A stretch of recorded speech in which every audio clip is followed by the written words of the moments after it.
And welcome to this week's lunchtime episode of the MFL Ramble. It is great to be here. I am joined, as always, by my glorious blue-eyed Braveheart, the Scot himself, Hoodwink. How are you, sir? Very good. I was just like, fuck no, we're a wee bit late because I was waiting to give the missus a hug because she just got a job. So got made redundant a few months ago. And this job has been several interviews over a 6-week period. And she's just been given yes. So buzzing. No, we found that out just before we started streaming. She's not streaming, or maybe she is, who knows? But blinding. Great news. Really buzzing for her. Very happy for your wife, mate. And and I'm joined for the first time. You will have seen him before if you watch Amreezy, and that is Paul, aka Dollar Club. How are you, sir? I'm all good, thanks. Nice to be here. Nice. It's always good to get some new blood on the show. And we were showing our age earlier by chatting about ancient records that came out years ago. You just bought a record that I bought. I'm trying to think, how old would I have been? 20, so over 30 years ago. And it's been in the cupboard probably for the last 20 years. But I probably need to have a route through that. Maybe I've got a grand's worth of decent records in there I could sell and buy another couple of Legos. Yeah, you can swap records for players, like. Yeah, exactly. Ideal. Win-win. Exactly, yeah. And we're here this week. We've got 2 episodes today. We've got this episode with my lunchtime co-hosts. That is Hoodwink. And of course, Paul, aka Dollar Club. And then this evening, I will be joined by Kev Hurd and I believe Duff, although I keep forgetting who it is for some reason. But I think it's Duff. Is it Duff, Hoodwink? I didn't know you were. Oh, you and Kev were chatting about it. I don't know. Yeah, I believe it's Duff because I asked for I tried to do the thumbnail yesterday and I didn't have a photo of him. So I did ask Kev to get one, but I don't think he has. But I've got a surprise package to open in a minute for me that has come from Paris. I wasn't expecting anything from So Rare. I'm not expecting anything from MFL, but they're the only 2 places that would have sent me something. So I will open it on an MFL stream, even though there's a 50-50 chance, and we'll find out what that is. But before we go on, say hello to the people in the chats. First up, Big Mr. K. Afternoon, chaps. Afternoon, sir. We've got Andy Harriger. Afternoon. We've got John Phil. Good afternoon, gentlemen. Good afternoon to you as well, sir. We have Ricky Hyde. In season 12, will everyone want this engine back? We'll be chatting about that. I've got some thoughts on the engine. Hoodwink's got some thoughts on the engine. We've been chatting a lot about the engine behind the scene. And it seems like the whole community is ready to grab their pitchforks, charge over to Paris and demand a new engine. But we've got Ryan Walter. Howdy, sir. I believe you're one of the people that isn't particularly happy. Followed quickly by Bruce. Bruce, good afternoon. I4, as in 4, the number 4, 1. That's confused me. I'm looking forward to this episode. I'm looking forward to your episode this evening, Bruce, as well, although I'll probably listen to it when I'm driving up to my mum's tomorrow. Hence the reason we're on a day early. It's my mum's birthday this week. All the Buckle birthdays are in January. Buckle is my surname. And hence the reason why, I don't know. I just thought we'd go up and surprise her. I missed her 80th. I missed all of her birthdays recently because generally I feel shite. But at the moment, I'm okay. I even started running in the last week. So maybe I'll shed some of this jowly fat and lose a bit of weight, look a bit trimmer if I can keep it up. But so that's the reason we're on a day earlier.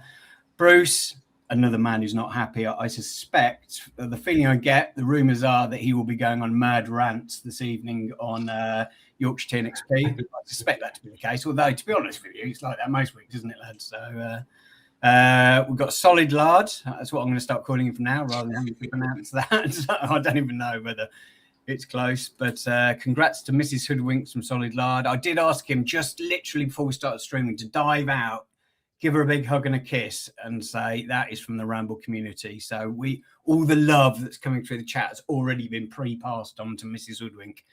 But we've got So Rare Burrow. Oi, oi, oi, oi, Savaloy. Thank you, Stephen. Thank you, S11, for your help with the players in this game. We'd not enjoy it without your support. Stephen6731, what's your username? I don't recognise Stephen 6731, and I suspect that. Oh, Larmouth. Oh, of course, yes. Put it straight afterwards. Try and read, David. Read. Then we've got Payne A, 1984. Afternoon, guys. Then Bruce taking a little jab at beating me in the league with his far better team in silver. Is it silver, Bruce? Oh, no, you're not in silver. You haven't made it that high up, have you yet? So it must be in one of my like lower bronze teams that you beat. Well done for beating one of them. And then Solid Lard. I like this engine, just not the red cards. Yeah, that's pretty much how I feel. But we'll be talking about that a little more in a while. Before we go on, I will open this package. There's a 50-50 chance it's not from MFL. As I said, I'm not expecting anything from anybody. So it will be interesting to find out what it is. I should find out fairly quickly. Ooh, put that knife away. Ah, bloody hell. I'm going to cut my finger off on stream. That wouldn't go down too well. Ah, no.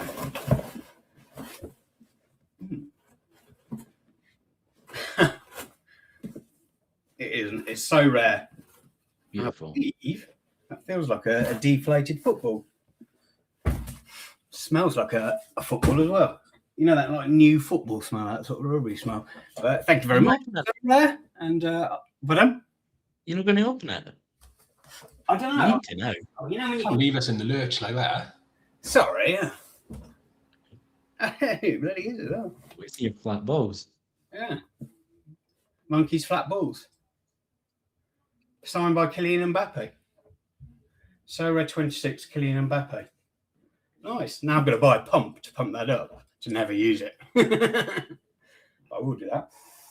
Oh, bloody hell. Sweet, cool. What else is in there? There's something else in there. What the hell is this? They've even put a little stand in there so I can put it on a stand. Oh, class. Nice. Oh, thank you, So Rare.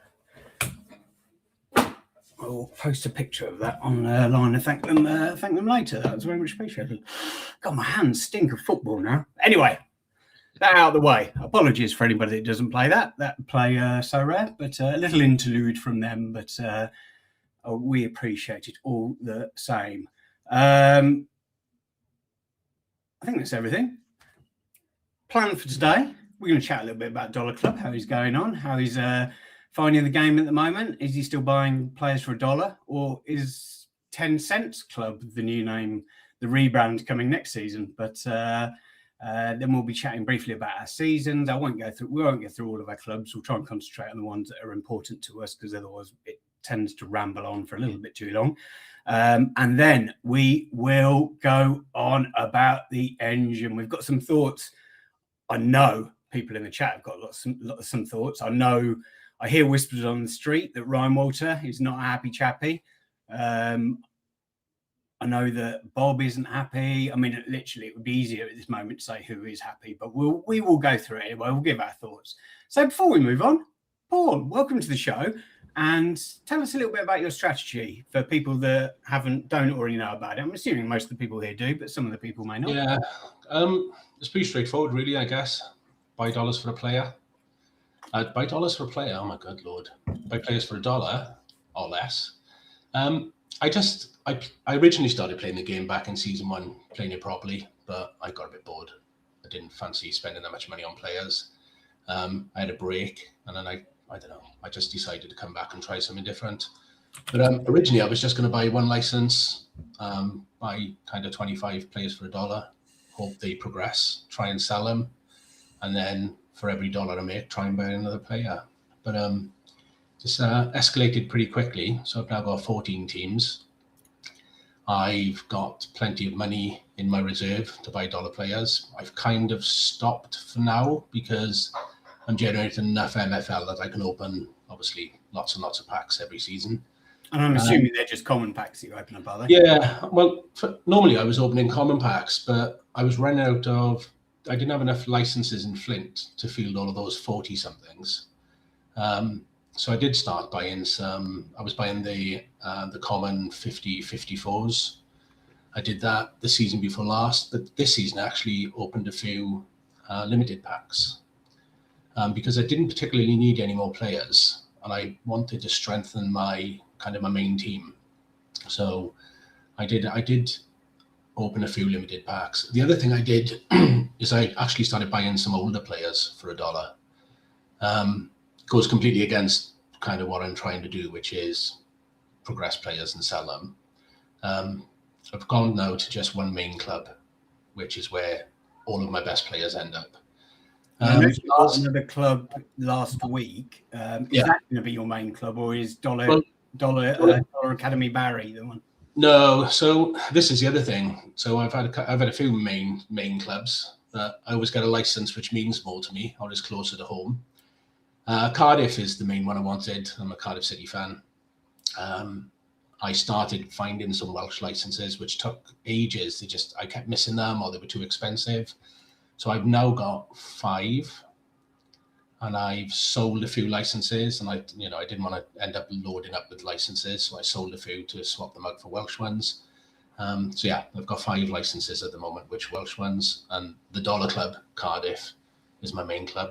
I do like the embroidered sort of type badges that you do, and like the style that you have throughout all of the clubs. I'm assuming once you've got some MFL that you'll be rebranding the newer club as well. But. Yeah, so I bought that ice one. I'll tell you why I bought the ice one. I had money left over on my Dapper balance. I've stopped crediting my Dapper balance to kind of, show that I'm self-sufficient. So I've not loaded any money on for ages and ages, but I had enough there for a club license just as the season was starting. And I thought, well, I'm not going to buy 50 odd players. So I bought a license instead. They doomed. They're going to get relegated from ice, but I'll get that MFL on the way down. It's funny you say that, because I had a club, the Monkey Matadors, which I had in ice originally, and I was trying to get them relegated to Spark. And at the time, I put a team together which was very similar to this, and I ended up finishing mid-table. And the next season, I thought, stop this. They don't want to go down. They're going to stay up, so I'll just keep going. Well, I thought I might be able to keep these up, because when I took over, they were already full of loans, and they were all full. I think I had 5 or 6 spaces left, so I have brought in, I think I've given up about 20%. I hate it when people do that, because I was trying to buy a couple of clubs like over the break, or after rollover, sorry, and like I was looking for a club, and every time they had loads of players, and often they're rubbish players that were put in there. It's like I want to buy a club to put my players in. I don't want to buy a club that's already got them. And I was looking at clubs. One of the things I noticed people doing is they load it up, and they'll take 80 or 90% of the MFL, and then instantly just ignore those. Right? Yeah. There's no way. I think the ice one I picked up, I think they'd only given up about 6 or 7%. So I thought, well, I'll have those because I'll have the majority of the MFL. But I have since added a couple of loan players. I think a lot of the rev share they've given up is based on appearances, but most of them are 4 matches. So all of that's going to get wiped out. So I think it's probably going to be about 20%. That's not. But they might stay up. People give up, don't they? I've noticed this in the leagues I'm in. You get about halfway through the season, and all of a sudden you just get, they'd fail to turn up. You get a 3-0 win. So that's a chance. I think I'm tipped to finish last but one. You got a game in hand. If you win that game, then you're out of the relegation zone. In fact, if you win that game. I don't know about the game in hand. I tell you what happened is when I bought the club, I started on -1 point. So you must have registered it after the deadline. So I think I'd missed a game, and I started on -1. So I'm not sure if I have got a game in hand. I know you will have a game in hand because you'll still play the same amount of games. They just fit it in a weird way. Is it? Oh, that's okay. Yeah. Well, like I said, I've managed to get 3 points. Yeah. It could happen. They could stay up. It'd be nice to have a team slightly higher. Generally, I buy these clubs and they just get relegated, and I buy them knowing full well that they're going to be a division lower. But the same thing is that with my Spark teams. Nearly all of them finish bottom of the league, but obviously there's hardly any relegation from Spark. So I guess my biggest question for you is obviously there's strategy. You've said you had Dapper, you have money in your Dapper balance. So I'm assuming it is a break-even strategy now, but. I assume that's based then off selling players that progress hard. Yeah. So this is the thing. Obviously, when I was bringing in dollar players, I've sold a few. Let me load up my. I think I'm out of pocket about $40 on players. and I've got 200 players in my agency. That's obviously buying and selling. If I sold the top couple of guys in my agency now, then I'd be in the green for transfers. But obviously, you just got those club licenses. So I do think that I'm going to keep opening packs, and I'm going to keep selling my best players. Sell them young. People can take the gamble on them, and I'll have a couple of extra dollars. I guess the long-term plan is to chip away at the license fees. And you've got a decent sort of, decent progression. You've only got one player that's +2, but it looks like, we're really early in the season still, aren't we? So yeah, I think I got 2, haven't I? I think I got 2 +2s. Yeah, you have. You're right. If you notice, though, I've got a lot of players who've already gone +1 because obviously I'm rotating so hard. Yeah. Last season, more than half of my agency had at least +1. But what you can't see when you look at my agency is the players I sold. So the players who have gone hard, I've sold them for a decent profit. So like I said, what I was doing is if I bought a player for $1 and then sold him for 10, then I'd buy 10 more dollar players. Yeah.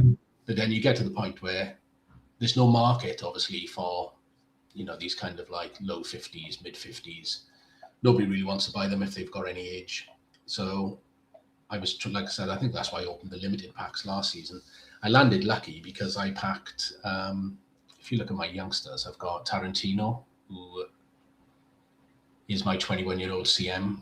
He's 63 rated at 20. And I unpacked...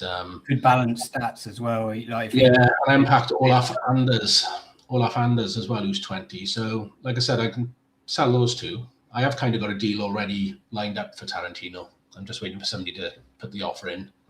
Now, how much would a player like that go for these days? Well, I was hoping he would go for more, but the deal I've agreed with Tarantino at the moment is around $18. But like I said, as per Dollar Club, the kind of what I'm doing, that's 18 new players. Exactly, yeah. And I guess buying players for $1 isn't necessarily an issue these days. No. Are you trying to buy, is there a specific profile of player that you're looking to buy for $1? Yeah, so originally when I started, it was anybody over 50 OBR and under the age of 24. That's when I first started, that's what I was doing. But they were few and far between, but at the moment it's a buyer's market. So I can now buy, if I get players 24, 25, I can buy limited players for $1 or less. I think it's the same reason why I've gone for some of the older guys. Like my top player is that Ruslan Alexev, who's a centre back, who's 30. He's got no retirement notice on him, and he was $1. Somebody listed him for $1. I think he's probably worth, I don't know, more like $5 or $6. But because I had money left over, and I'd be honest, I was getting a little bit bored of just the progression. That's why I started bringing in a couple of older, better players for my main team, just to try and have a season where I compete a little bit, just so I've got something to mix it up. There's quite a few players in that sort of profile that are listed for $2, and I'm assuming that so if the players listed for $2, you'd probably get like a deal on them.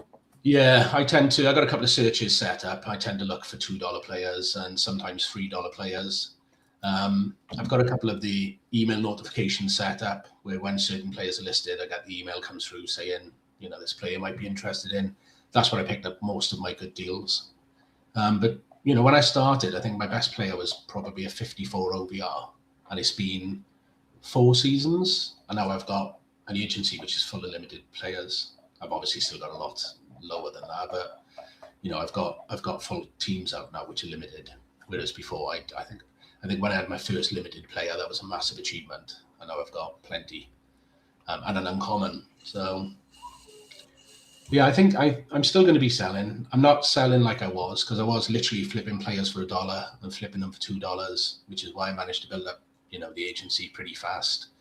I am being a little bit more selective now, so I am going to hold on to players, especially if they do start progressing pretty fast. I've sold a few in the past.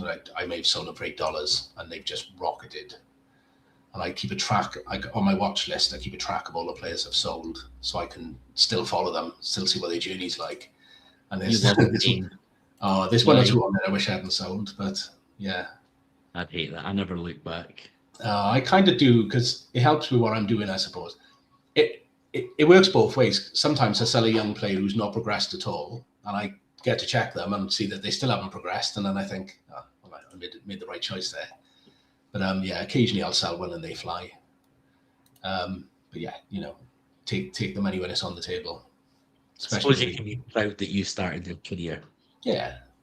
Look at the positives. Give them the kickstart, innit? Give them the game time. But yeah, no, it's like I said, it's really good fun. I've got a ridiculous spreadsheet with every single player mapped out, how much I paid for them when I bought them. I've got all my teams mapped out separately. I've got players assigned to different squads. I've got totals for each team. I've got kind of, there's little things I'm trying to do at the moment where I'm trying to put together a team of just free players, so just packed players. I've got obviously teams of just players I bought for $1, and I just, I try and kind of mix it up a bit. But I don't know. One of the questions, pretty Bold Sherlock in the Discord was saying, when club delegation comes in, is that something you would look to use, or do you like all the clubs yourself and just? Yeah, it depends. It depends how it looks. Like I said, if I give up, I don't know, 50% MFL, then probably not. No, but if maybe I'd give up 10 or 20, maybe. I'd probably end up just buying more clubs then, though. So. I think that Yak said that like delegation probably will be in for next season. I'm pretty sure he just said that in one of our streams. It was something in the Discord. I think somebody asked, and he said, "No, not for this season. Hopefully next." So, yeah, I know they're working on the UI at the moment, but yeah. But what do you think would be like? I remember like, hearing from Trust on one of the episodes that he was on recently. I can't remember. I don't think it was with Jimbo. I haven't listened to this week, so I think it was with somebody else, and I can't remember. He was on one with Lard. Was it? No, who was he on with? Maybe it was Ryan, and he was talking about delegation, and he was saying that like you would only loan them out if it was a really low percentage. So I guess like what percentage would you loan a club out to somebody? Well, this is the catch, isn't it? Most of my clubs are in Spark, so even if you give away 20%, what's that? It's a couple of hundred MFL. Is it really worth anyone's? Is it worth anyone doing it? And then the other thing then is what happens with the players? Do you delegate a club out which has already got a full squad that you've put together yourself? Are you just hiring a coach? Because if you're delegating the club out for somebody to manage, are they going to put their own players in? Are they going to loan players in? Are you going to have to give up a larger chunk of MFL so they can use it for loans? I don't know. It'll be interesting. I'm assuming it will find a balance fairly quickly, and it'll be interesting to see what that sort of level is. I mean, there's a number of clubs I have at the moment. I don't see any point in sort of like. I think one of the things I was thinking of with getting rid of the trial clubs for people who are new to the game and want to join, maybe they would take a club for a 10% share if they get to manage a club, and they get to put their players somewhere, or it just takes away that initial expense for people. But like I said, and club prices have gone up at the moment as well, haven't they? I think. Yeah, I guess with like free trials ending, that if you want to join the game, you've got to buy a club. So yeah, but we normally have that drop off, don't we? And I've picked up loads of licenses for $40 and $42, and I'm just looking now, and the cheapest license now is $54, and that's a club which is giving up a huge chunk of MFL. But yeah, they're around $60. Yeah, when I was looking for a couple of clubs, sort of, I looked at the wrong time. Really, the worst time to buy them is sort of in between seasons, isn't it? Like because that's when people like would be joining. So the best time to buy them is, I guess, mid-season and stuff like that, when people are looking to sort of get out or just started the game and don't like it, or for whatever reason. Yeah, the price of clubs does seem to have risen a little bit, but yeah, it'd be interesting. I didn't really think of that, actually. I've been thinking of a way of like, if people can't handle the clubs, then they would loan them out. But yeah, if you've got too many players and you need another Flint license, then maybe that's quite a good way to go. But yeah, well, you look at somebody like Trust. Obviously, he's got a huge pool of players. He's opening, uncommon packs. He's got to put all those players somewhere. So, the clubs serve a purpose. This is what they do for me at the moment. Not all of my clubs are full of my players, because I did buy a couple of licenses at the start of the season. But eventually, I'm not going to have any space in any of my clubs. I'm just running out of space unless I buy more clubs. So if I was to delegate a club out, unless it had loads of my useless players in there, it wouldn't really serve much purpose. Oh, just search by total amount of clubs owned. And one of the guys in there, Gold Rush, who I'm not familiar with, maybe you guys are, got 55 clubs, but he only owns 8 players. I don't know whether he's just Gold Rush for the MFL competition. Yeah. 8 teams. Remember we had Gold Rush, the every game every 45 minutes. Was that Gold Rush? Yeah. They must be teams which were made to compete, is it? Oh, he's got shitloads of licenses that just aren't used. But yeah, that's interesting. So he loans in all his players, does he? Has he got these put in? Oh no, they're not assigned to leagues. That's weird. Gold Rush event teams. Yeah, they're holding teams owned by That's MFL. Ah. The teams for us to play against. Maybe. Maybe, yeah. The thing is, you think about it, if you just bought a load of Spark licenses, you can bring in 0% loans. There's no relegation. You could harvest MFL if you just buy in and selling packs. There's absolutely no reason to buy players. A lot of people do seem to be doing that. Yeah, I did notice that the loan market was a little bit more competitive this season, definitely at the top end. I guess a lot of people were trying to sort of do it. Like, it was a bit easier sort of loaning out the sort of lower end. Oh, Jimbo's saying in the chat. Yeah. Jimbo says that MFL owned them. Okay, weird. I didn't realise that. But yeah, so we've got Sid's joined the chat and Jimbo joined the chat since I last checked. Hello, sir. Rissu's in there as well. Hello, Rissu. In regards to the loan market, when I was putting together my Spark teams, I was obviously allocating my players out from my agency. I had a couple of spaces I need to fill. Obviously, I'm looking for 0% loans. I did a search for auto accept 0% loans, and I could have got a better team than what I'd already put in there for free. Obviously, I want players, and I don't get some of my limiteds were like that. Like, I just couldn't get rid of them, so I just put them on like 0% auto, and they were like 62 rated and stuff like that. So, like, previously, you could any that you put up at 0% would go, even like your 45 rated, 50 rated, but to like the limiteds at like 60 or just couldn't shift. It's scary how many players are in people's agencies who just haven't got clubs. They just sat there, low rated players. And you see the posts on Discord, it's always coming close to the start of the season and somebody's listing 100, 200 players saying I desperately need loans for these. And I'm looking at them thinking, are they better than my players? Well, you just sat on them. They're just going to be left to rot, aren't they? Even some comments I've seen in the Ramble Discord, people were saying like, 70 rated goalies, would this guy be any good for anyone? And like people, and they jump on it, I'd be like, fucking better than some of my goalies. But like, I didn't want loans this season, so I didn't like pick up maybe 4 or 5 between all my teams. But loads of like really, really good options even for 0%, and they just wanted some game time. I got all of my players out eventually, so 469 players. Whether that means putting them in dev center or just backfilling sort of some of my bigger teams with them. But yeah, no, it was nice to get them all. But I left it a little bit late. I can't remember why. There was a reason. I think I was busy over one weekend, but it was tough trying to get I had to send them out last minute, but I did get them all out eventually. Well, I had loads of people messaging me because obviously I got a couple of teams. People just saying, look, can you take this guy? Can you take that guy? I don't want any game time. I don't want any percentage. I just want training, just a bit of XP.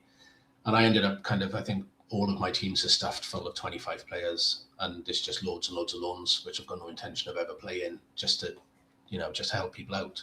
But I do think next season I'm probably going to open a big, huge chunk of packs. So I think I can probably buy about, I don't know, maybe 30 or 40 packs. So I'm probably going to do that and just play the pack lottery, see what I get. I'm just answering Rissu's question. He said, would you not let your Monkey Donna team play on the new Xmas pitch? It would mirror the little white area for your badge. Oh, yeah, no, I get that, yeah. Trouble is, I didn't get that at all. I didn't win that one. Like, my advent calendar didn't produce, unfortunately. Maybe that is it. Is that this one? Is the one with yeah, maybe it is. Solid. Why not? Let's play on that pitch. Yeah, no, it does sort of mirror like the badge for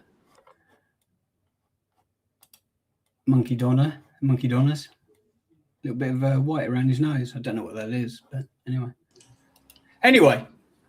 Moving on then. Let's talk about how the season's going. So how's the season going for you, Paul, aka Dollar Club? Something's changed, hasn't it? Something's changed with Match Engine, because traditionally my teams just lose every single game. And I think on the opening weekend, I won half my matches. And I've gone back and I've looked at some of the results, and some of them are against, on paper, better teams. So I don't quite know what's happened there. I have noticed there's loads of red cards. Seem to be winning games mainly because the other teams having 1 or 2 players sent off. And then the following week, the following match day, I think I lost every single game. So make of it what you will. I think on my main team, I've had 1 or 2 decent results. But like I said, in the lower leagues, tactics, they're not irrelevant, but there's such a massive variation in the quality of the squads you come up against. I could spend ages tinkering and picking my best team, and then I play against a team which is full of limited players, and I've just, it's almost irrelevant. But it's just the usual mixed bag for me. I did have a game yesterday, I think, which was a 5-all draw, which was a bit of a strange one. One for the neutrals. Yeah. It was a classic. Apparently, I didn't watch it. You're a madman. You didn't watch your games, huh? I think I was saying to you in the chat when I don't tend to watch my games. I tend to wait till they're all finished, because I normally lose anyway. It doesn't really matter. So I tend to wait till they're all finished, and then I'll click on the match and I'll skip to halftime, and I'll see, are we in with a chance, or are we already getting stuffed? And then I'll skip to the end, and I'm like, oh, we lost, oh, we won. The only difference being my main team, I did watch their first game live. The Cardiff team. Yeah, and we won. And I just jumped through the next one. And I think we won yesterday as well. So we're doing okay. I think we tipped about mid-table, and I think we're probably going to finish around there. So for me, it's just going to be nice to not have a team who finishes bottom of the league. And to have a team which cost, player-wise, cost me not much at all. I think they cost me about $7 or maybe $8, something like that. So yeah. It is good fun when you go up against a team and you can see that they've probably overspent on players, and show them I was done with just a couple of dollars. Do you ever find yourself thinking, oh, I'd love to just, like, this player looks great, but he's like a little bit more than my budget? Do you ever find? Yeah, so it happens all the time, because quite often I bid for players who are $2 and $3, and then I get the obligatory message back saying I'll take $1.10, and I'm like, I can't do $1.10. I had somebody message me the other day. They were desperate for a club license, and they offered me a ridiculous player in return for a club license. And I was looking at the player thinking, you could probably sell him for $60, $70. And I said to the guy, I'm like, why didn't you sell him? And I think he'd had him listed for a while. And it's just, I don't know, the market's just not great. But he's just desperate for a new club before the season started. And I was thinking, I could do it and I could sell the player. But then that's, it goes against the ethos, doesn't it? It goes against the plan. At any point, somebody could say, well, Dollar Club's now buying, swapping clubs for players. It's no point. Yeah. And it's the same with buying players. I see some players come up. I sometimes message them to other people on Twitter, or I'll share them on Twitter saying, I've seen this guy for sale. Is he of use to anyone? Because, he might be $3 or $4 and I can't buy him. So I do quite a lot of scouting. I'll share them around, but no, I would never pay more than $1 for a player. If I do, there's no point doing the challenge. Right, exactly. It'd be the sometimes dollar challenge, which doesn't quite. So what about you, Hoodwink? How's the season going? Which team do you want to start with? Just concentrate on your main teams. Well, Edinburgh, I've won every bloody game. The team that last week I was saying I just want to avoid relegation. We've won every game, even a cup game. Madmen. And that's with my 0% loans and just free-flowing football, the great match engine, loving it. But I scored 14 goals, conceded 3, 5 points ahead in the league. So I'm proper buzzing with that. And a 3-0 win in the cup. I don't know what I'm doing different there, but it's the best start I've ever had with him. So I'd love that to continue. It will No red come cards. along down. Oh, What was that, sorry? no red cards. No, I've not had many red cards. I think I've had 3 in total across my 7 teams. Like, I know everyone's saying there's loads of red cards, but I think you're all just dirty hacking bastards. My boys are good boys. My boys know how to tackle cleanly. So really, really enjoying him. And Big Wagner up top, he's got a new lease of life. I think is he my top scorer? 7 goals he's scored, in 5 games. They're doing brilliant. Really, really enjoying using them, and I'll enjoy that while it lasts because they tend to do quite well first half of the season, and then the second half it just really goes tits up. But I didn't usually win my first 5 games, to be honest. Where Normally, were you predicted? Did you say bottom? what was that? Sorry, Where were you predicted? predicted 9th, I think. Yeah. So overperforming quite a bit, and that's me trying it with a smaller squad and 0 loans and just seeing how it goes. And I've quite enjoyed it, kind of the rotating, putting players in different positions and try to get the most out of everyone, which I've never really done before. Normally it's 22 players and a like for like swap. I've had like Trindade like playing on the right mid, and then Norgren I've played up top at times, and fullbacks I think centre backs, or I've got 3 centre backs that I rotate between, that kind of thing. So I've enjoyed that. It's been really good fun, kind of doing something different from what I've done for the last 14 seasons or whatever, which is like just like for like swaps. So Edinburgh are getting promoted then? Oh, no chance. No chance. Like, I'm so pessimistic about them because I know that, like, you sometimes just get the running results where you lose one game and then it's just like 7 or 8 games later, you're like, oh shit, something's gone wrong here. I've not won a game since bloody a week ago. Yeah. So I kind of expect something like that to happen at some point. But, we're quite tight at the back, conceding only 3 goals in 6 games. The cup game as well. And we've scored quite a few goals. So maybe it's because I'm not playing as defensive as I've done every other season. I've kind of went a bit more attacking than I normally would. Yeah, no, I think that like attacking generally is the way to go. But there's certain goals that you just can't stop. We'll speak more about this in a minute when we talk about the engine. But what about the Daegu then? Daegu, scroll. Oh, there we are, towards the bottom. But Daegu is one that. So this is kind of my point sometimes when people complain a lot. Like, it's not my point, but with Daegu, they were doing shit. And like, I've got nothing else to blame apart from probably my tactics and that kind of thing. Like, it just wasn't working. Like, my start to the season was defeat. Then did I get a draw maybe? But I spent quite a bit of time on my tactics, and then somehow I've turned Demchuk up top into a monster. So all the friendlies that I played, and again, friendlies I didn't really take into account for results. It's just try to see how my teams play. And he was scoring hat tricks. Whatever I changed, he was scoring hat tricks almost every friendly. And I played quite a few against you actually. Against one, I think your team was better than mine, but I got a couple of good results. So kind of had a bit of faith in it. Then my first game back, I won 5-1 after testing that new tactics. Won 5-1. Then I drew the cup game yesterday, which I probably should have won. But just for like how it's looked since I've done that, I think I've got faith that Daegu will actually do all right. Like we've only played 5 games and 4 points, which is shit. But the top of the table is only on 10 points. I'm not expecting anything like a promotion with Daegu. But I think if I can get Demchuk firing, he's like a machine. I think he's scored like 30 goals one season or something like that. When he's on fire, he just scores every week.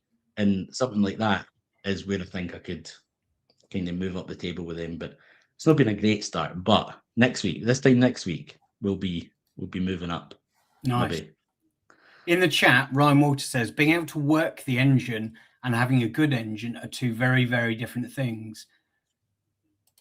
I guess my answer to that is what makes a good engine, and that's open to anybody in the chat. And we'll talk about a bit more about that in a second as well when we get to the engine. But yeah. So Daegu, you've done some work and you're unbeaten in 3. You got a draw in the cup, and you had that nice win there after you made some tactical changes. So that's nice as well. But yeah, Do you think one of my other teams that I wanted to mention, or a couple of other things that I wanted to, I'll not go through all my teams, but we've had 1 red card on Daegu, so not that many really. Not bad. And Livy are on the podium. They're third just now. One thing, a couple of things that I've really worked on with a couple of other teams. There's like one of my teams is bottom of the league, being shocking. But there was 2 teams specifically that I changed quite a bit on. And one of them was that I was speaking to you and Kev about, where I was looking at why I was struggling so bad, and realised that my left and right mids are shocking defensively and physically. And you guys suggested maybe, because that's 4-1-2-1-2 wide, and you guys suggested maybe try it a bit narrower. So I've done some testing on that, and it worked really well in testing. And my left mid Alvarez, who's great, but he's just got 36 physical or something. He was doing really well in the friendlies. And then I think, did I win my first game back? Is that Santiago Andes? Or no, no, it would have been, is it Atlanta? Maybe Atlanta. I can't remember. I do remember seeing one of your teams play loads of friendlies against me, but Casa Tuckerman. That'll be them. It's them, yeah. Aye, so my wide mids are just shocking physically and defensively. So I changed that. Won my cup game yesterday, 2-0. So that was one thing, just kind of tweaking things to, if something's not working, you can tweak it to make it work. And I think the key is finding the reason it's not working. And sometimes it might be the match engine, like sometimes your players just look like they're doing shit, but sometimes it is like, it's the same match engine for everybody. So if somebody, whatever's happening to you is happening to everybody else as well. So it's not like, you can blame the match engine. And as you've already said, you can work on tactics. But anyway, another one in a minute. So the other one that I was going to mention just there that I tweaked a wee bit, and just a shout out to the previous Ron John Challenge champion, or the first time, was I'm playing 4-3-3 for the first time, and I'm just basically learning. I've never played it in my life, so I'm just learning it, and one of them wasn't going well. I can't remember which team, but I always reading lurking in the YTXB Discord, and in the tactics bit that they chat about, it's just chat. It's not like tactics corner. It's just chat about people saying, what could I do to improve this. And Bruce had put something about wingers being putting high freedom on them, and I'd never done that, and I think I've had it on. I've had my wingers on high freedom for about 7 seasons, maybe longer. I didn't have them like that. And then my first game, I was like, I'm going to give that a try. Then my first game, I scored a goal for on my right wing, but my left winger was over there, dribbling past someone. Then my right winger got the ball and crossed it into a striker or something like that. And I was like, this might work, by the way. This man knows what he's talking about. So again, I just sometimes wee things like that, tweaks that if people that maybe experts in certain informations and stuff like that. I don't know if Bruce is an expert in 4-3-3, but he was really new. It sounded like he knew what he was talking about and the reason why he said it. He'd explained and that kind of thing.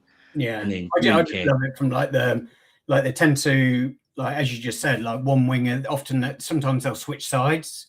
Just because one gets dragged one side and then the other one will dive into the space on the other side, and because all the players have shifted over, he's in a lot of space. And it drags players all out position, and I think there's loads of things you can do. But yeah, that's good. So how, if you were rating your season out of 10 so far, what would be 1 week down? What rating would you give yourself? Oh well, I've got a team in first. I've got a team in 12th, and I've got everyone in between. So 6 maybe. If it was just Edinburgh, then it's a 10. I can't improve on that. But I've got so many shit teams. I've got a 6. Yeah. Well, I'll briefly talk about mine. I won't go into details on a lot of them. Monkey Donners, they're a little bit OP because I would like to get them at Flint. So they have a few rest. So they're top of the league, but I mean, they should win the league. In my Spark leagues, again, they're a little bit over the because I'm basically buying just rare players now and limited, but I'm only buying rare packs. Then I expect them to be sort of like, you know, I need to find sort of a place where all my clubs sort of sit. And I think that's probably going to be sort of ice stone. So I need to get these teams promoted. So they are a little bit overpowered, but they're doing, they won in the cup as well.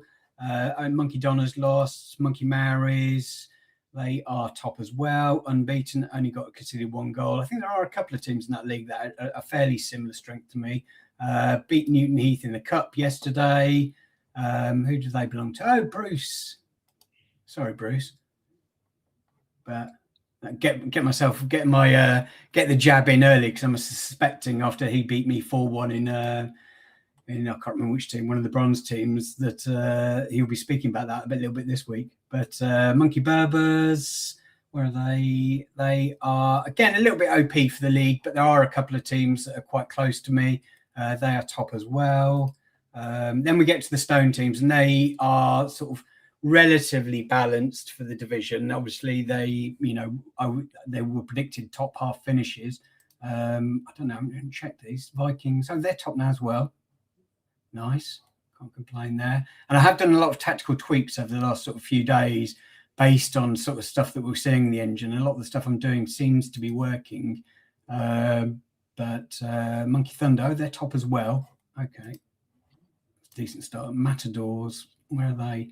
Oh, they're top as well. So that's all the teams from Stone downwards are top. But they're really not the teams that I need sort of like I focus in on. The ones that are more important are these top 3, really, mainly the top 2. Monkey Kings, they are in bronze. They've got a severely underpowered team. Luckily, I managed to shift down some of the wingers. So I want them to stay in bronze and have a nice little cup run. Fortunately, got a draw yesterday, which is a little bit annoying. But yeah, it's going to be a bit of a tough season for them for a bronze team. I think we have got 1 Lego now. Yeah, I managed to put one of my ancient Legos in there. So he's in there, but then it does drop away to sort of 82s quite rapidly. And when I rotate, having to put in some sort of 80s and 81s in a league where some of the teams have all legendaries is going to be quite a tough season. Johnny F wanted to get this guy in a higher division. He is, I think, a bit of a superstar. Like, he's 20. He only packed him this season. He got early progression, so he's gone up +1 overall already. Look at these stats. He's gone up +3 dribbling, +3 defense, +2 in physical. Shooting's at +1 as well. I think I looked yesterday, and I think he's only 1 stat increase. I mean, if it was passing or something like that, then he'd automatically go straight up to an 84 rated. But the most unusual thing is he's a right mid, but he can play centre mid and left mid, only losing -1 on his overall. So he is potentially, I know he's had some offers already, and I know as soon as he sent the link to me, I thought, I know who would love that player. And I put it in the Ramble boardroom Discord channel, and Kev said, yeah, I've already sent an offer for him, didn't get accepted. And then he spent 500 quid going to see Liverpool versus Burnley last weekend, but which I'm sure we'll find out more about tonight with Solid Lard and Kev's little tour. But yeah, he looks like a potential superstar.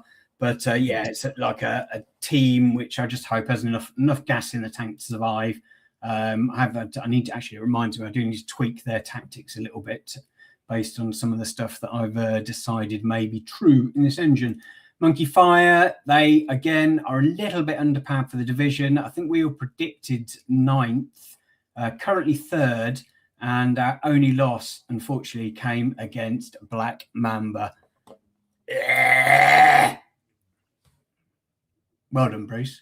But yeah, that was annoying. He got a pen. I can't believe it was a pen.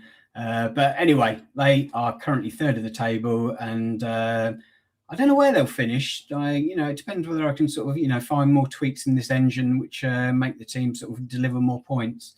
I think I'm pretty locked in already, which is fairly unusual for me. Normally it takes till mid-season sort of nail down what works for me. But I think I've got the 4-3-3 defensive ticking.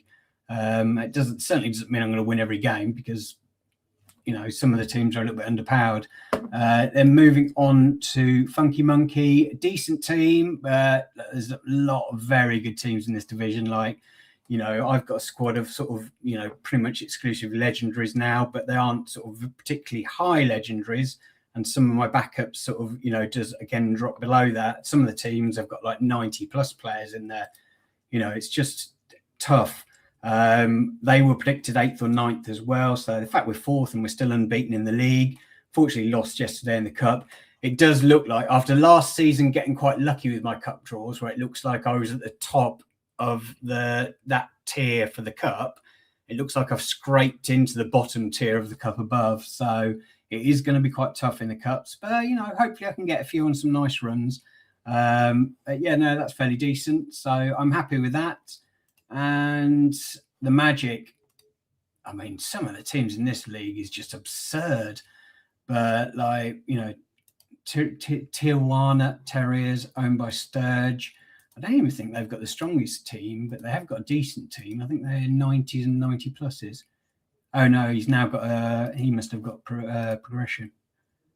Yeah, he's got progression this season. Yeah, so now he's got one ultimate and basically all 90s, whereas my best, I think I've only got 3 players 90 plus, all loaned in by Sid and Bob. But so it's going to be tough. Started off the season pretty poorly. Lost to Gondomar, which was a game where actually I was a better team. Rotated against Josset Academy because they've got a very good team, and lost, which was expected. Then I finally got my first win the next day. Then lost to Cobra Kings, who were quite low at the time. And they still are quite low, but they've got a really solid team. So I'm not quite sure what's going on with Cobra Kings. Then I got a nice win in golds the day before the cup. And then I got a win in the cup as well. And, some of the teams I've got in the cup are pretty solid as well. So, yeah, I mean, if I was rating how the season has started, I guess 8 out of 10. So I'm pretty happy with it. Still a bit of work to be done. Need to focus in. I think that the teams that are underpowered, I'm playing a slightly different 4-3-3 to the teams that are overpowered now. But yeah, it's going to be quite interesting. So we've got a few more people in the chat. We'll come back to that. I'll come back to sort of the engine questions in a sec. We've got Fumes SR. Oh, I wonder who that could be. Probably DOS, I would imagine. Shout out to Doss's mum. She's a fan of the show. Oh, hello, Doss's mum. We love you. Nice. Well, I don't know what he's doing in here. He doesn't even play MFL anymore. He just fancies engaging and ranting somewhere. But nice to see you anyway, Joss. Hello, lads. This is Ed from S. Keegan. Got a question for Paul. If you was to start off the Dollar Club all over again, what would you do differently? Well, funny enough, somebody asked me this question the other day. I think I would buy maybe 2 Spark licenses and 1 Flint license. I'd probably fill it with 0% loans, run it for a season, and start opening packs. And I would just open as many uncommon packs as I could until I filled out those teams. Hopefully, call it the $2 club. Sorry, you wouldn't call it the $2 club. No. I wouldn't change it. Honestly, the buying the players for cheap, watching them progress, and selling them for profit every time is the hook. It's what really works. But I would do that. I would open packs. I'd obviously keep scouting for dollar players, and if good players come available, I'd buy them. But I'd just open as many cheap packs as possible. Fill out your teams. Start getting that MFL. Watch for some progression, and then just start flipping players. And every time you make $1, buy another player. I suppose that it's limited by how many club licenses you've got. I know I'm called the Dollar Club, but if you look at my actual expenses, it's not it's not $2. It's hundreds and hundreds of dollars. But I think I would do that, and just to have patience. But it snowballs pretty fast, really. If you keep, if you could build up. I've slowed down on buying players, but if I kept buying $1 player every time I made $1, then I'd have hundreds of players and no way to play them. So I think I would do that. Just have a bit more patience and just let it progress and just watch it go. Yeah. Yeah. I think that's what I would recommend. But I've got no patience, so it didn't suit me. I ended up having to buy 14 licenses. Sped things up. If you could create like a different agent name and you could have 2 agencies, I would be tempted to try a different like Road to Glory type thing like that as well. But I don't think that's possible. I think you have to have everything under your sort of one umbrella. To be honest, the only challenge, the other challenge I try is probably a 10-cent club, like you mentioned earlier. Because, I go on Floaty and you can buy players on for 10 cents. You can just put feelers out. There's so many people with absolute trash old players who are rated 42 OVR. I'm absolutely 100% sure that if you started a team which was just cards that were sent to you for free. Yeah, you could do that. Yeah. I get sometimes people message me saying, do you want to buy all of these players for $1? And it could be there's like 50, 60 players. And I'm looking, thinking, right, probably buy 2 or 3 of them. And then they're like, or somebody will say, I tell you what, if you buy these 5, I'll give you these 10 for free. Yeah. And then obviously the 10 they're offering for free are all late 20s, 40-something OVRs. But the barrier to that is that Flint licenses obviously are the major cost there. If there was a way that Flint licenses were, a little bit cheaper, then I think a lot more people would buy those licenses. But obviously that then sort of does undermine the sort of the top end of the market because people would buy a bottom and then just get them promoted. Then you've got. I personally think that it's all skew-effed anyway. I don't think it's working.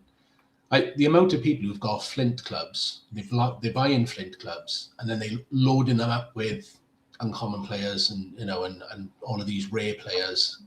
I come up against teams in Flint and I'm just like, that's unbelievable. Why don't you just buy a team higher up in the leagues? The reason I've got because you could be talking about me there, but I know you're not specifically talking about. No, not specifically anyone in particular, but yeah, you see it all the time. The team, the Monkey Donners that I've put up now, I put a load of players in there that I do want to get them promoted, but they were just basically players I had left over. I thought I could loan them out, but did you buy the license for that though? I bought because the reason I buy licenses is I look for now anyway. I look for locations. Yeah. And this one I saw that this location, whilst not Buenos Aires, is actually quite close to Buenos Aires. Yeah. And then I had the idea about the Monkey Donners. So and then I came up with a badge in my mind that I wanted to create, and then I thought, okay, I'll get them, but I want to get them promoted because there's no point. Like Flint, the income you can generate there is just too low. Yeah. So I want to get them promoted. I've got loads of rares, and this season I'll probably end up getting another 6 or 7 rare reward packs. So again, sort of that's slowly filling up. Yes, I'm starting to get players retiring, but the top end of the rare collection of mine is expanding. So I need to find the right sort of equilibrium point for those clubs. Yeah, I do think there are a handful of people who are just picking up a Flint license and then buying players and just going overboard a bit. I've seen quite a few people using them as retirement homes where they just chuck all of their aging players and just dump them down the leagues, which is fine. But I just think that there's so many overloaded squads in Flint and Spark that there's nowhere for low-level players to play. And I think this is why there are thousands and thousands and thousands of common players who are just never going to get a game anywhere. Because the league is Jimbo asked his guest question, didn't he? Last week or the week before, he asked it, do MFL care that there's no place to play sort of, loads of 40 rated players? No. And I guess, the reality is that in real life, lots of low rated players just don't end up getting clubs. They end up getting, they don't have careers. That's just life. I do think that, now retirements has kicked in properly. I think that'll have more of an impact because the market is going to start clearing out a little faster. I think that's going to just make things more interesting. But I can't remember off the top of my head how many players there are. There's hundreds of thousands of players, isn't there, live in people's agencies. S. Keegan is Massive Ericsson. Sorry, mate. I know. I literally. Yeah, I'll probably say S. Keegan next week, wondering who you are as well. But I'm awful with names. But the only teams I see at the moment with players who are in there who are 40 OVR are people who are just farming MFL. That's it. Yeah, I did that last season with my trial club. a troll club that's still for some reason in my account because they still keep trying to bait me to buy it. And last season I think they won their cup. I think they won the classic comp as well. Yeah, they did. Yeah, they ended up winning the classic comp. They won that. So it did generate some MFL. And if I was to unlock them, I'd get like another 1,240 MFL. But it just doesn't seem worth it. It's not worth it, is it? It's not worth the money. So, yeah. But it is a pity because I'm assuming when they delete it that this like beautiful classic trophy will disappear. I do like some of the trophies they put out for that. Yeah. So anyway, I don't really know what to do with that. I haven't really got much money anyway, so I haven't really got the money to buy like a full price license anyway. But yeah. Anyway, let's talk about the main thing we're here to speak about, and that is the engine. I guess let's give our initial thoughts on what the engine is. Then we'll speak about sort of the discontent in the community about the engine. Who wants to start? I've got the least to offer, so maybe I'll start. Yeah, and we will, like, for the people watching, we're doing a stream this evening with Kev and Duff, I believe, and that will be kicking off, I believe, about 8 p.m. UK time, and I'm pretty sure we'll be speaking a lot about the engine then as well, because it's top of everyone's lips at the moment. But yeah, so Paul, far away. Well, so I don't pay much attention to tactics. I play a preset tactic in every single team. Exactly the same instructions, regardless of the players. It's the area of the game I spend the least amount of time on. I play a 4-1-2-1-2 wide. My testing is literally my strongest team playing one of my weaker teams to make sure I win. And as long as my slightly stronger team beats my slightly weaker team, then I know that it's okay. But what I would say is I have had a couple of games this season where I've had seemingly games I would have expected to have lost. I've won. I don't know if that's down to red cards or not. I have noticed quite a few red cards, so it may just be that. But I don't know. I think I was saying earlier, I had one of my team games yesterday was a 5-all draw. So I don't know how two teams can be on top so much that you both score 5 goals. I don't know what's happening with the defenses. What I have noticed with my tactic is, funny enough, as we're talking, I've just gone in to look at my instructions, and my instructions are awful. I don't know what I'm doing. I've not looked at it for so long, maybe 2 or 3 seasons. I just play the same tactic. That reminds me of some of the posts that Hoodwink puts in the chat. It goes, why is this losing? He puts it in there, and it's like, mate, what settings are you players? On my Cardiff team, I'm playing direct. I'm playing a balanced flank preference. Take less long shots and don't cross, and dribble more often. Yeah, no. So what I noticed, turn that down straight away. Yeah, so what I've noticed is when I'm playing the games, I kind of one of my wide mids will pick the ball up, and they'll just more or less go right up into the where the corner flag is, and then because I've got cross less, I think they think I need to come in a bit. So what most of my goals are, one of my wide mids just come in more or less into the box and then passing it to one of my strikers. Yeah. And then they score. So kind of like cutbacks, I guess. Yeah. But so you're basically telling them to hog the ball and never pass. Yeah. Don't shoot. don't shoot. Don't cross. They get the ball. They keep dribbling. They don't know what to do with it. Then no, they do. And I was watching some of the highlights, and I was thinking, why don't they just cross the ball? I just realised now I've got. Now you know. Yeah. I'm gonna go in and change all my tactics after this. They're awful. All right, we'll jump back to Hoodwink. Hoodwink, what's your thoughts on this engine? Like, if you haven't seen any of the feedback from anybody else, what would be your thoughts on the engine? I'm really enjoying it, but I don't know. Like, I didn't enjoy season 9 or 10. Season 9 specifically, I hated. I think it was my least favorite engine. Well, season 9 10, the same engine, but yeah. Aye, apparently there was the same engine. No, they definitely were the same engine. All right, they were the same engine. No doubt about it. But season 10, I felt was a bit more fun with like different goals rather than that sweaty cutback and stuff like that. I just didn't enjoy season 9 or 10 really. Like, so for me, it's kind of like a breath of fresh air, I think. And I suppose one thing is I'm no, like personally for my games, I'm not seeing a lot of these things. Like I'm not seeing a lot of defensive brain farts. I'm not seeing red cards every game. I've had 3 red cards for like, I don't know, 50 games or something, whatever many we've played. And I love dribbling. One thing I would say about the dribbling is it looks over the top, but in my head, all I'm thinking is it's a dribble. It's not a flip flap or an elastic or whatever people want to call it. Because I think in 2D it just looks a bit over the top, and I think if they could fix that, people might see it as just a dribble. And like dribble, I was looking back at my dribbles for a specific player that I remember mentioning and taking the piss months ago in season 2. My guy Al Harbury, whatever his name is, had over like 450 dribbles for the season. So it's nowhere near that kind of like over the top dribbling. But I think visually in 2D it just looks a bit odd, and people are taking the piss at it because of that, because they think it's just people, like everyone thinks they're Neymar. So like overall, I really enjoy it. I'm scoring some really, really nice goals, like scoring corners, free kicks, 20-yard goals, tap-ins.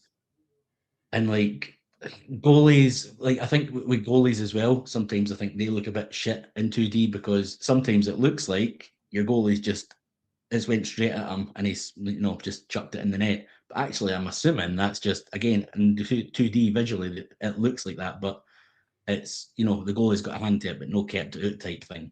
But it looks like a howler. Or it could have gone in the roof of the net. Like, I think part of the problem is that it's a 2D engine. I mean, I like that it's a 2D engine, but it's so difficult. Like getting there was one of my goals, and I can't remember which one it is. I should try and remember really. But yesterday, where one of my defenders, like I think my left back, sort of charged into into their right winger, and went past him, and then stopped, and the winger just then was in open space, went into the box, crossed, and someone scored.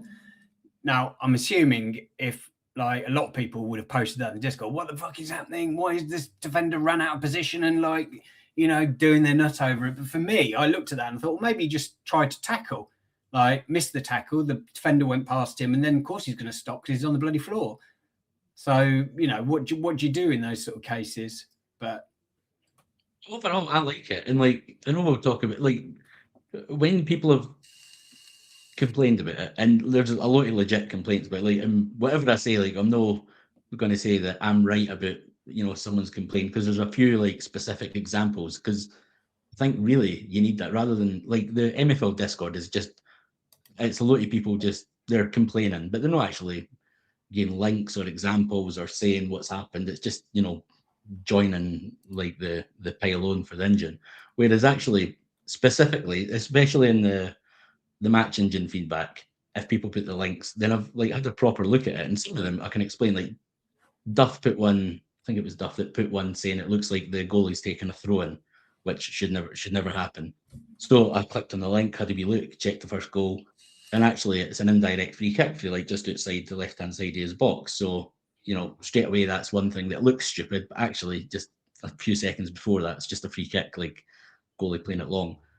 And then Big Mr. K's put a couple of examples, and a couple of them I've thought, no, I think this is why it's happened. So one of them was he's got a indirect free kick, and both is like, for me personally, I put my centre backs on high freedom because I want him to go up for set pieces, and I reckon it happens about 1 every 200 games where I get hit on a counter attack and they score. Like, it's so rare that I enjoy taking that risk of getting my centre backs in the box. But Big Mr. K I think he said he's not got them on high freedom, so maybe that was the issue. But actually, what I'd said was the reason you've been caught in the counter attack is look at your number. I think it was number 3 and 4 centre backs. They've gone up for the free kick. The guys cleared it and they've ran up and scored. And so that explains that part of it, but it doesn't explain if he's not got them on high freedom, why are both of them going up for the corner. And then another one that he put where he said, why is my goalie why is my goalie start to come for the ball, or like a long through ball's going into the box. And then like I took a wee video, then a screenshot saying like, I think the striker's probably going to win that. So the goalie's just stayed back. And I thought maybe that explains it. But then he says, nah, the goalie should have been running a wee bit earlier. He could have got to it. And, things like that. That's right. So he's, we're probably both got a point there, but I could see why he'd be pissed off. And then some of them are like, one of them put a goal that he conceded where the guy, I think he crosses it into the box or something, and I think it's his number 3, his left back, just runs away from the ball. Stuff like that is stupid, and that's shit. That's like a shit part of the match engine where the guy's just ran away. He's no went for a tackle. He's no like tried to cover a player. He's literally just ran away from the guy, and then the guy scored. So like things like that are like, they're great to see, but it's actual specific examples, and some of them you can explain. Some of them, MFL need to improve on. But I think rather than people just ranting, at least like show some examples of what the complaint is. And I agree that people seem to be piling in at the moment. They'll get one shitty goal or a red card in a game, and for them, like there was a ridiculous one in the chat the other day. Like someone posted, like this player got a red card this evening. I don't know how. Look at his history. He hasn't had a red card in 7 seasons. It's like, well, so stupid. I mean, surely he's due a red card then. Like every player get red cards in their careers. Like that surely isn't a reason. I think the bad decisions make it more realistic, though. It's more like real life, isn't it? Some of them, aye. Yeah, some like decisions are made, The one with the left back you just didn't really see that. But a lot of them, aye, like people make mistakes all the time. And like I think another one is probably Big Mr. K again, I think. He was just laughing at when he goes with his goalie, just throws it and get the strike. The goalie just rolls it out, and the striker just goes straight to the striker, and the striker scores an open goal. And that happens as well. But it happens in real life, even with some of the best goalies in the world, they fuck up. Yeah. But it's just so fucking annoying when that happens. I guess in terms of my opinion of the engine, that every new engine, every time MFL release a new engine, people lose their shit over it. And there's big issues, like this is the worst engine we've ever had. By mid-season, people have worked out how to works in this engine, and you tend to have a lot less complaints second half of the season. That's not to say that there aren't issues with this engine. That's not to say that maybe this will be continued problems and people will hate this engine. But I've been playing it since season 1, and every season people have complained about the engine. I remember specifically the season 8, wasn't it? The long ball engine. Like, people complained like no end. It's like, you cannot stop through balls this season. It's just impossible. Like, everybody lost their shit over it. I worked out a way to do it. It took me till mid-season, and like the way I did it was a bit ridiculous, really, but it worked. But for me, and I say this every time, the engine is like a puzzle that needs to be solved. And if you're prepared to put in the time to work that puzzle out, then you should get rewarded. Now, if we jump back to what Ryan said when I asked what makes a good engine, he said a good engine has controllable, consistent variables. A given input should have a consistent range of outcomes. The input changes in this engine and the output is sometimes maybe good, sometimes maybe shit. Now, what I would say to that is that maybe you haven't found the thing that gives you the consistency yet. Like, I think there's a certain thing within the team instructions which gives you a little bit more control. Because what I found when I did preseason testing was, I'm not going to say what it is, because I don't want to give away what I've been doing. But when I had a certain thing set to a certain level, it was giving very inconsistent results. Even if I was the better team, I was sometimes losing, sometimes winning. I could fiddle around with other settings and they just didn't seem to make much difference. It was difficult getting it. And then I landed on a thing and I moved it down to that, or I changed the setting. Don't want to give it away. And then I found a lot more consistency, so much so that now I've started to replicate it across all of the teams. And I'm starting to see a little bit more consistency. I'll still lose games, don't get me wrong. And the red cards, like Kev said, by far the red cards are the biggest issue this season. I've got red cards this season as well, plenty of them. In fact, I get one most nights, but I don't really see that as an issue. My play style, I often set up as aggressive. Now, I would expect to get a red card across 11 teams probably once a night. That's not really a massive shock. It hurts, sure, it hurts if it comes early in the game and it's on one of my better teams. But that's just the way it is, by the style that I play. But yeah, no, it's and it is tough trying to work out an engine. And the one thing, like I spoke to Bob a bit yesterday. I think Bob's season hasn't started particularly well. He's not a happy chappy. He is blaming the engine, and understandably so. So I thought I'd watch one of his games on 2D yesterday, and I watched it sort of, and I was looking through the game. And what I did find, because he swears that the higher up you go, the more accentuated the problems are. MFL trying to get me to buy the team. Not yet. No, how do I close that? But anyway, so I did watch this particular game, the Bisciano Milano. He lost 2-0. And I did find that it was an absurd amount of times that players were robbed of the ball.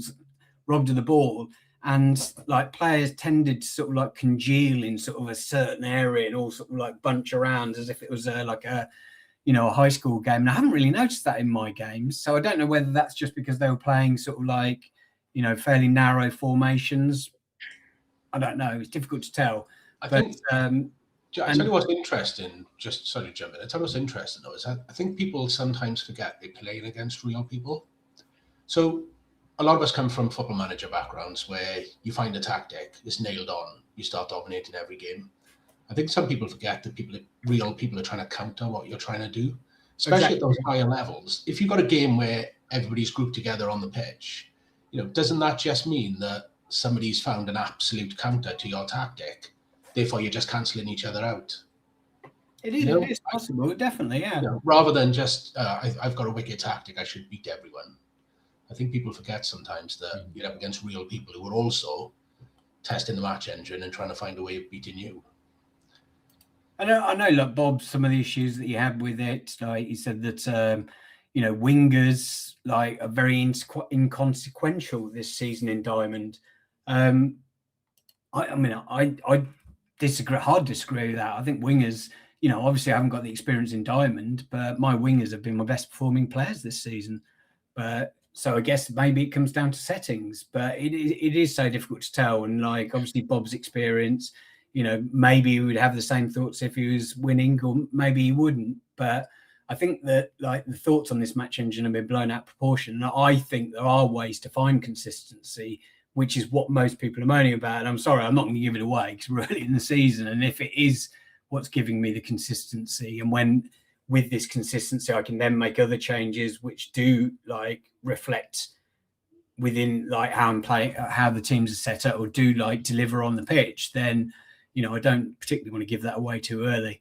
But it is quite difficult, jumping on sort of the red card issue. I said, I think on one of the shows that we did either back end of last season, start this season, that maybe MFL would have to make a change, because if everybody starts to have full aggression on, then surely it negates that option. So maybe they would have to sort of increase the number of red cards for people who have aggression on. I know you can get red cards. You can get red cards if you've got low aggression on, because red cards will still happen.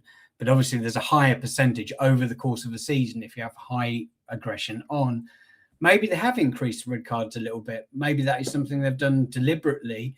And, it would have been good to know that that's something they've done, rather than sort of it just landing on it. Or maybe they haven't. And maybe we'll get to the mid-season report and the data will show actually red cards are, only fractionally up on the season before. And it's just people have been getting them in, important games to them. And that hurts a lot more. And that's why people are complaining.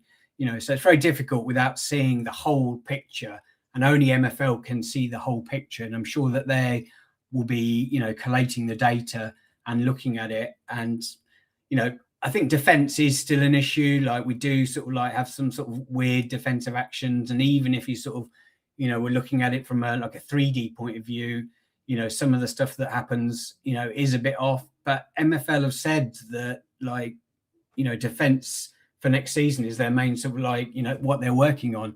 We're not going to get that straight away. So, we just have to now sort of live with the defensive options and mistakes that can happen.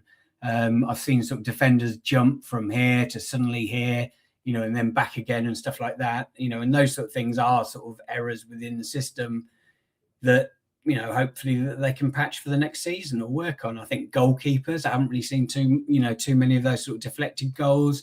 You know, occasionally you see balls go straight at keepers and you think, how is he not saved that? It's gone straight through him. Well, maybe it went into the roof of the net, as Hoodwink said earlier. You don't know, you know, and it's quite difficult, you know, sort of judging them on stuff like that, because every shot that's shot directly at a keeper in real life doesn't get saved. So why should it in MFL as well? One thing, Sorry, I know Ryan had quite a few kind of complaints, and he was chatting to Kev about it, and Kev posted one of his games, and he said, look, this is the kind of thing he's pissed off about. And it was a game where he'd had like 18 shots to 7 or something like that, and the other guy, I think maybe it was a 1-1 draw, and the guy only had 1 shot on target and scored. So I was like, you know what, because I was asking, like, anyone that I've spoke to, I've said, have you got any like specific examples? So that was a specific example. I was like, right, I'll go watch the game, extended highlights. I spent 30 fucking minutes looking it over. I was like, I'm going to watch every shot and I'm going to feed it back in the WeChat with him, which was like painful. I didn't even do that for my teams. But he's got a guy called Villagra, I think his name is, who's a centre mid, and he's like got maybe 68 shooting or something like that. When he's got, you know, strikers like 89 shooting or something like that. Really good striker and that kind of thing. But for his 18 shots, 6 of them were for Villagra, his centre mid. I think 4 of them were for like the corner of the box, or like the corner of the 6 yard, just silly angles. The guy shouldn't be shooting for there. Yeah. He had them on set pieces. He took like a 25, 30 yard free kick, direct free kick. There's no reason for him to be on direct free kicks. And then another one was like just maybe a 20 yard shot, like a snapshot, which went over the bar. Then a couple of other shots were like for the right hand side. His right back had a couple of shots, his right winger, that kind of thing. His number 9, the striker, scored a really nice goal. And actually, the goal was for a Villagra through ball for like his own half, all the way through, 1-on-1 with the keeper. That's what Villagra should be doing, rather than 6 shots in a game. And then maybe there was only like another 2. The striker had another 1-on-1 with the goalie, and really that's a 50-50. You'd hope maybe he takes it around the goalie and scores. That's what you hope in that when you've got that opportunity. But I think in total there was only like 2 shots, the goal in that one, that I thought were actually, maybe 3. There was another one which was quite decent, but the goalie saved it. So for the 18 shots, there was 3 like potentially good ones. The 15 other shots were just either blocked, like I think it was a centre back maybe taking like a 20 yard shot which just got blocked. And then the other guy, when you looked at the shot chart, his shots were mainly kind of like good positions, centre of the goal, and his goal was like 6 yards out, centre of the goal. So the quality of the chances were better, even though they only had 1 on target. They were like, you know, close, you know, good opportunities. Whereas his 18 shots were just like for the corner of the box for a guy that's actually not that good at shooting, for 33% of them. So things like that, I think. I know people love to post like in Discords and stuff like that. They say guess the score, and it's like, you know, 20 shots to 1 and that kind of thing. And it's like, I got beat 2-0. They're 1 shot on target. They got beat 2-0, own goal, and they're only shot on target or something like that. And I know people love to do that and take the piss, but without context, like you can guess the score, but it doesn't mean anything. Like it happened, like when Kev's game last week, Liverpool v Burnley, the games that they were at. Like if you done guess the score, it's not going to be 1-1 at Anfield, and I think that's what people get pissed off about it. But actually, if you've got the context to it, you know, it probably looked like a 1-1. Probably could have snuck a 2-1. Like if that was my game, I'd think, oh, I wish my striker scored that. Maybe a 2-1 win would have been like a fair result. But because it was 18 shots, you know, it doesn't mean anything. They were just poor shots. And whether he's got instructions on Villagra, I don't know. Like maybe he's got him shooting, maybe he's no. Maybe there's a, you know, maybe he needs to, you know, rein in, just say less long shots, but maybe more risky passing, because the pass was fucking beautiful for the goal, and that's really all he should be doing, dictating play like for that position and just feeding the strikers. But so I just spent so long watching the game yesterday. I wanted to make sure I talked about it the day that's a good example though, isn't it? Because the question you got to ask then is, tactically, is that a fault, or is there not enough depth in the tactics where you can dictate that doesn't happen? You know, You don't want your right back and your left back having 20-yard shots from the awkward angles. You don't want your centre back having 20. Is that you could say that is the match engine. The match engine isn't flexible enough to give you enough control to say, don't shoot from there. Because I think it is flexible enough, because whenever I don't do that enough with my own teams, but when I notice something, like when I was talking earlier, when I was speaking to Kevin David about my left and right mids, and I was like, what the fuck do I do with them? Because I don't know. Then they said, go narrow, get them all packing your midfield because they can pass, they just can't defend, so you're just getting overrun. And then I think I put my fullbacks on defensive. So, straight away that solidifies my wide places, my wide positions, and it gives me a bit more creativity in the middle. And I think you can between team instructions and individual instructions, I think there's enough flexibility to actually be able to fix the issues. Yeah. And set pieces, Ryan, if you know set your set pieces, get them off them, get them off direct free kicks, and I get them on the striker, stuff like that. I think there's enough flexibility in the tactics to fix stuff like that. Yeah, well, I know from my tactic, obviously my awful tactic, where they told not to shoot so often, they don't. I very rarely have long shots. They tend to play right up to the line and then pass it back. So yeah, I suppose the flexibility must be there. But again, like you said, it's real life as well. You can have 20 rubbish shots. You're not going to score. It's like when, what was it?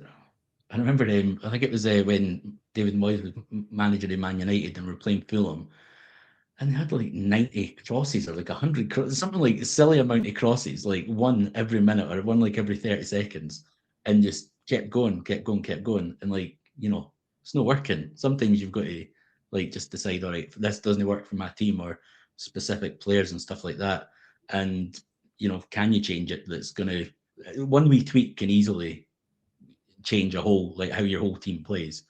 And I think there's enough ways to do it with the instructions that we can use for each player or each team.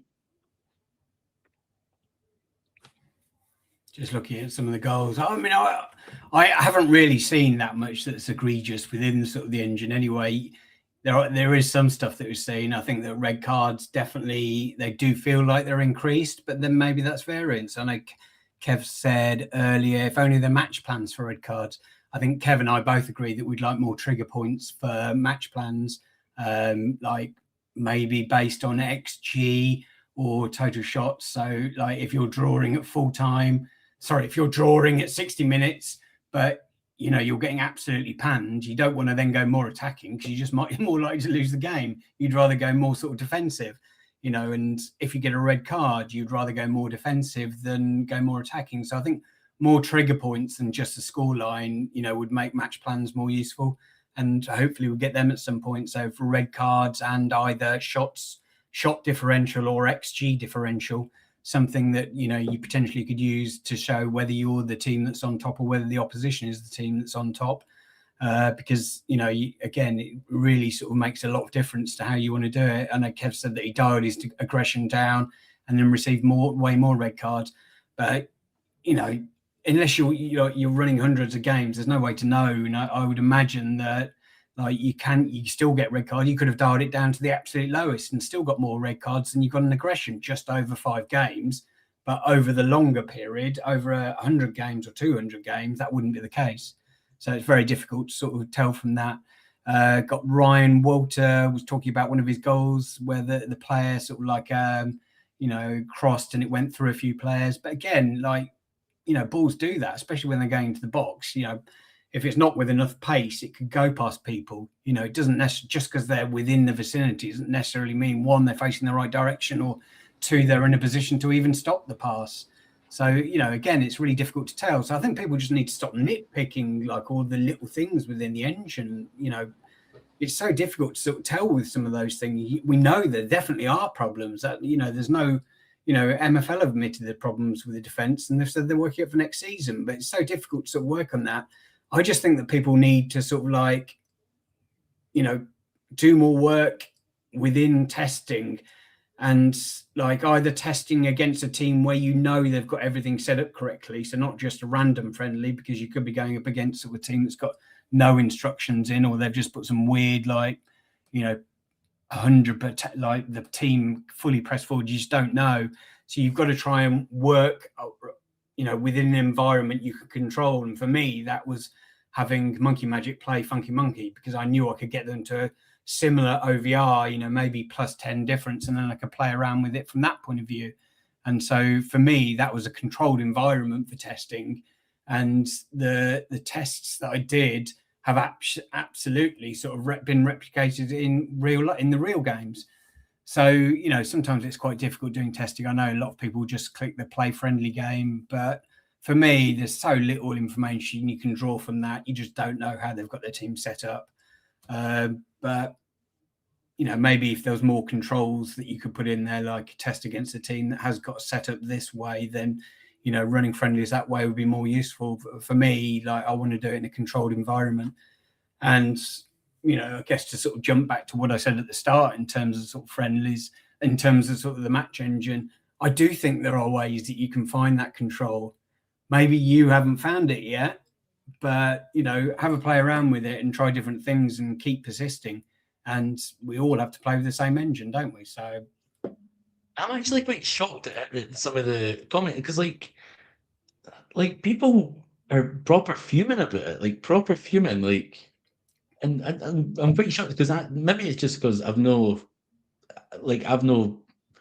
fill to all the dodgy things that are happening, or like I feel like I've got control of what's happening with my instruction, what I'm tweaking. I feel like it's making a difference. But I've seen people say that maybe it was the YTXP boys that said they didn't feel it's making a difference. Like Bruce and maybe mentioned that, I think. And and I respect the opinion of Bruce and Adam as well. Like, I know they put in a lot of work on sort of tactics and stuff like that. I just think that maybe they haven't found the right thing that works yet, and then they'll find that actually they're getting more control, and they're sort of the changes they're making are making a difference visually on the pitch.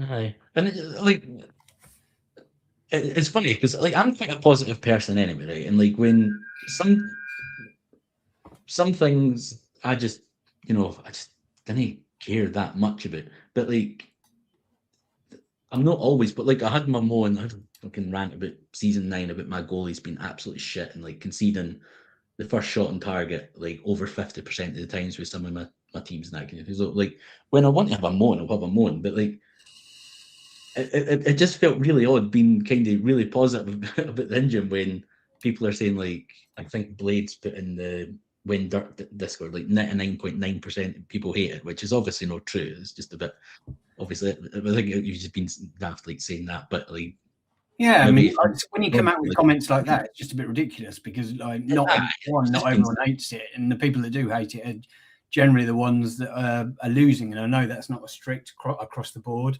but when people lose games, they fume and they blame. They want to blame anything but themselves. Right.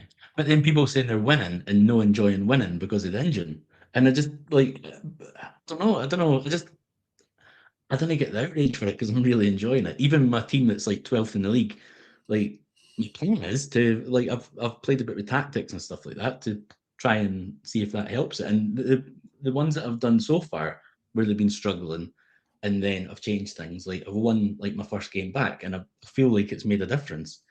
And like I just think it's funny that people are proper fuming, and I'm like quite like it. Like I just didn't get the negativity when I just can't feel it. But people saying like, and I think Rascal was saying like I'm avoiding podcasts and like I'm not going to watch any games like for the rest of the season until they change this shit and all that. And I can't get it in my head like all the stuff when I'm actually thinking it's all right, this engine, like it's my favorite one in the last few seasons. And I just find it funny that it's such a sort of polar opposite for maybe you know what it's maybe like, like on So Rare with subs, like the vocal people want subs, and you see it all the time on your timeline and stuff like that. But actually, the majority of people didn't want subs. Maybe it's like that where you're just seeing it all the time and people join in. Then I think someone, I can't remember who it was, but someone put in the YTXP Discord. I didn't say this on the MFL Discord, but I quite enjoy the engine. I was like, but we should say it. Like, if you enjoy it, you just say it. Yeah. Because it can't just be MFL seeing people being negative. I think if you're actually enjoying it, just let people know as well. It's fine to have a different opinion. So. Hoodwink, I'm enjoying this engine. Compared to the last engine, I'm enjoying this engine. Reasons why are that I think I found sort of a certain level of consistency, but mainly the variety of the goals, the different patterns of play. Yeah, we're seeing a lot of flip flaps and dribbling and stuff like that, but I'm also seeing loads of 1-2s and sort of like, 1-2s that go through and then beautiful curled shot from the edge of the box, and those things we weren't really seeing that much of last season. I've scored some lovely goals. I put a few videos on Twitter and stuff like that saying some of these long bangers. Like, just I love like, say, like a 20-yard top corner, stuff like that. Absolutely love it. I love dribbling. Like, just love loads of stuff about it. Yeah, exactly. Yeah.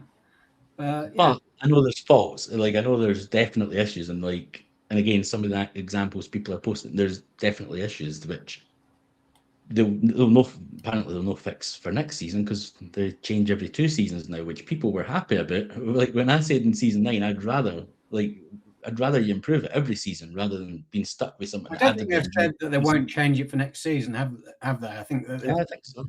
Pretty sure. I don't think so. Well, I could be wrong. I thought that they'd said that they will look to make changes to the defensive stuff for next season, but potentially it will still be the same engine. They'll just look to improve, patch the engine stuff.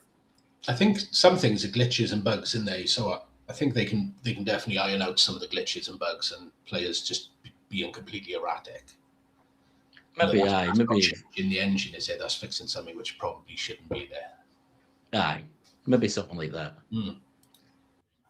But yeah, it's difficult to tell, and I just think that a lot of people are piling in at the moment, and I think it probably would help if MFL would sort of come out and sort of, maybe done a post about the engine and stuff like that. People are sort of, losing their shit, complaining about stuff. But I imagine that MFL are sort of sitting back at the moment and waiting for data, because until they get the data, they need data to back up. Like, if people are saying, well, red cards are ridiculous, they've doubled this season compared to last season. If the mid-season report comes back and say, well, they're up 0.05%, that stops that argument dead.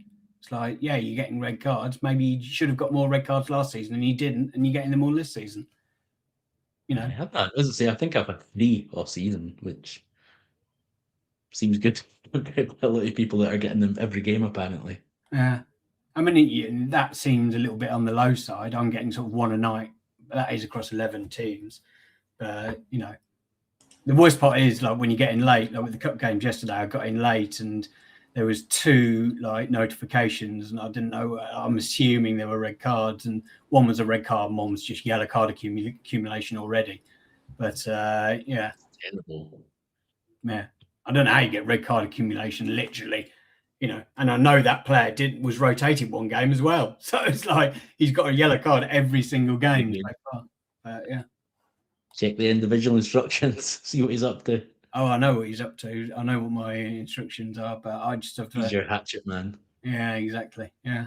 But anyway, listen, we've been going for an hour 40. I do need to make some late tweaks to another product. So I knock it on the head there. But before we get out of here, is there any other stuff that you wanted to speak about, Paul? No, I think that just very quickly on the match engine, I think we need to remember that the game's still fairly new.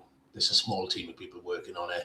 Personally, I think the entire package is fantastic, and I don't think we should knock it too much. I completely agree.